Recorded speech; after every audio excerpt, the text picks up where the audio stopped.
The U.S. Presidential Commission on Cybersecurity released its long-anticipated report late Friday. Russia's FSB says today's the day foreign intelligence services are going to try to disrupt the Russian financial system. Ransomware author Pornpoker gets collared. Distributed guessing attacks might have been made against Tesco. Gooligan's business model is mostly advertising and garbage apps. And Tenable's Global Cybersecurity Assurance Report Card tells the globe it's got room for improvement.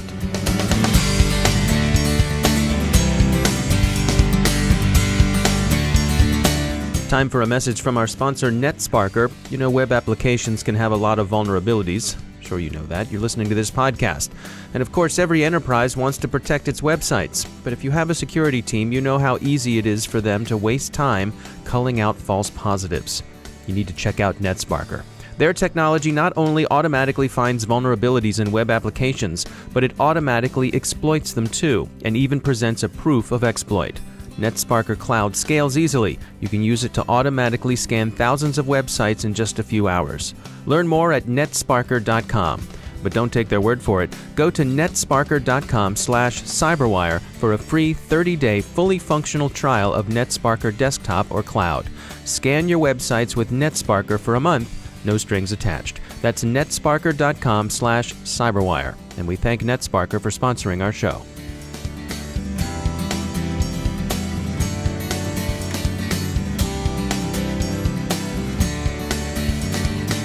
I'm Dave Bittner in Baltimore with your CyberWire summary for Monday, December 5th, 2016.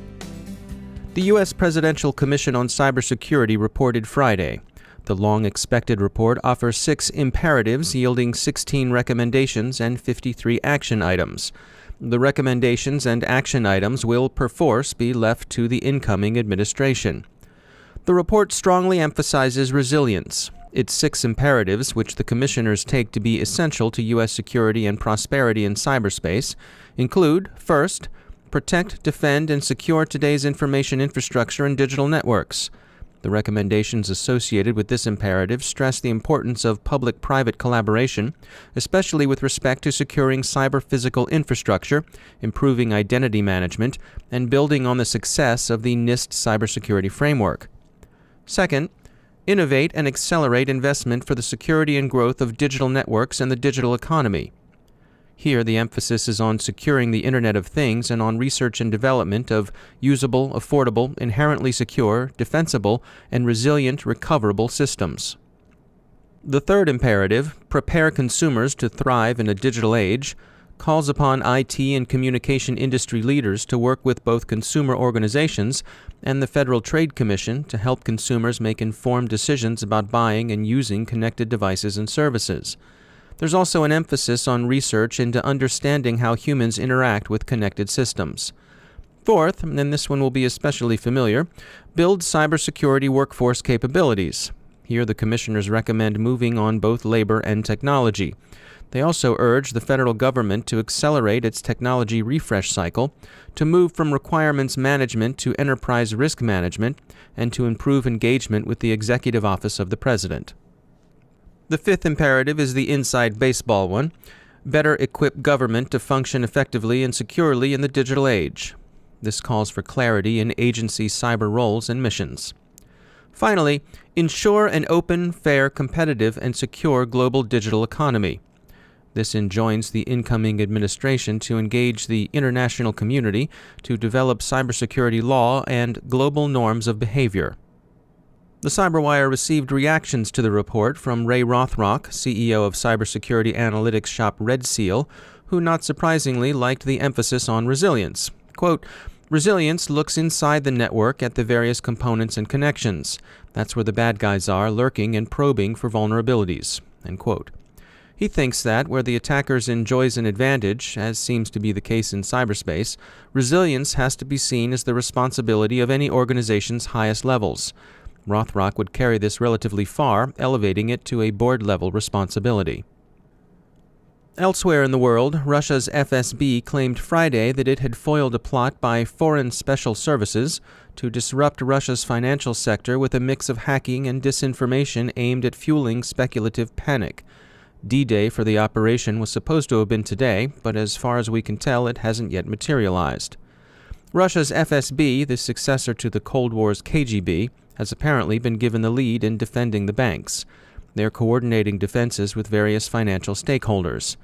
The Russian government says the operation was to have been launched through the Ukrainian ISP Blazing Fast servers in the Netherlands. Blazing Fast says, in effect, you got me. It hasn't seen any signs of an attack being staged through its systems. Blazing Fast does add that it wants everyone to know it's happy to cooperate with any legitimate law enforcement authority, but that it doubts the FSB really needs any help. Russia hasn't said which foreign special services, as they call them, are prepping the attack, but it's pretty clear they're scowling in America's direction, and especially in the direction of that Kremlin bête noire, Vice President Biden, who said the U.S. would take action at a time of its own choosing against attempted Russian interference with U.S. elections the U.S. intelligence community said it discerned. That such concerns aren't entirely idle may have been demonstrated Friday, when the Russian central bank reported that cybercriminals got away with 2 billion rubles, about $31 million, in attacks on corresponding accounts. The bank thinks the crooks may have been after up to 5 billion rubles. The CyberWire heard this afternoon from security firm Plixer's director of IT and services, Thomas Poor, who noted social media and SMS mass messaging that coincided with the theft. Quote, SMS messages have a 98% open rate, with 90% being read within 3 seconds. That type of inbound attention already attracts digital marketers, so it's not surprising that someone would want to market chaos as well. End quote. But we must note that cybercrime and market manipulation aren't the exclusive or even typical province of hostile intelligence services. We also heard from Group IB, who point out that some stories on the bank fraud were misleading. The total given was a total for attacks over the course of 2016, not a single crime spree. And Group IB would know. They're over there in Moscow. They think some of the English-language news services may have been misled by a translation error. Russian authorities did secure a win over the weekend. They arrested malware author Pornpoker. No other name was given for the gentleman. Mr. Poker was attempting to re-enter Russia from his Thailand hideout. The police were waiting for him at Domodedovo Airport. Elsewhere, in the world of what's clearly unambiguously cybercrime, British researchers demonstrate a distributed guessing method that could enable criminals to determine security details on Visa cards, expiration date, and 3-digit security code. Observers speculate the technique might have been used in the Tesco bank attacks. And Gooligan, the rapidly spreading Android malware strain reported last week, apparently uses a business model that generates revenue from ads and garbage apps. And finally, cybersecurity company Tenable this morning released its annual Global Cybersecurity Assurance Report Card. We'll get insights from Tenable's Chris Thomas on tomorrow's show, but in the meantime, the commentary in the report warns of the risk of emerging technologies and the overwhelming threat environment, by which it means the relative advantage attackers enjoy over defenders. Since they're publishing a report card, Tenable naturally offers grades, and unfortunately, no one's making the dean's list. The GPA for the countries surveyed comes in at a 1.6. India scores highest with a solid B. Japan gets an F. The United States, a gentlemanly C+. The average is even worse when they look across 7 sectors, just 1.6. Retail leads with a C. Financial services, manufacturing, and telecommunications get a C-. Healthcare, education, and government pull in, alas, an unsurprising D. So, since we're all being advised to avoid the FUD and look on the sunny side, the grades are good news, we guess. Maybe if you're Bart Simpson. Ms. Krabappel, call your office. Time to take a moment to tell you about our sponsor, Recorded Future. If you haven't already done so, take a look at Recorded Future's Cyber Daily. We look at it. The CyberWire staff subscribes and consults it every day. The web is rich with indicators and warnings, but it's nearly impossible to collect them by eyeballing the internet yourself, no matter how many analysts you might have on staff. And we're betting that however many you haven't got enough. Recorded Future does the hard work for you by automatically collecting and organizing the entire web to identify new vulnerabilities and emerging threat indicators. Sign up for the Cyber Daily email to get the top trending technical indicators crossing the web: cyber news, targeted industries, threat actors, exploited vulnerabilities, malware, and suspicious IP addresses. Subscribe today and stay ahead of the cyber attacks. Go to recordedfuture.com/intel to subscribe for free threat intelligence updates from Recorded Future. That's recordedfuture.com/intel. And we thank Recorded Future for sponsoring our show.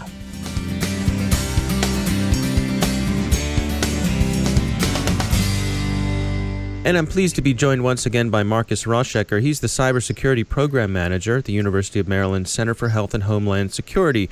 Markus, we've been seeing these huge botnet attacks, and they've been making the use of ordinary devices, DVRs, cameras, and things like that. There's an interesting question that comes up with all of this is, who's responsible when, if my DVR or my camera is part of an attack, do I have any responsibility for that?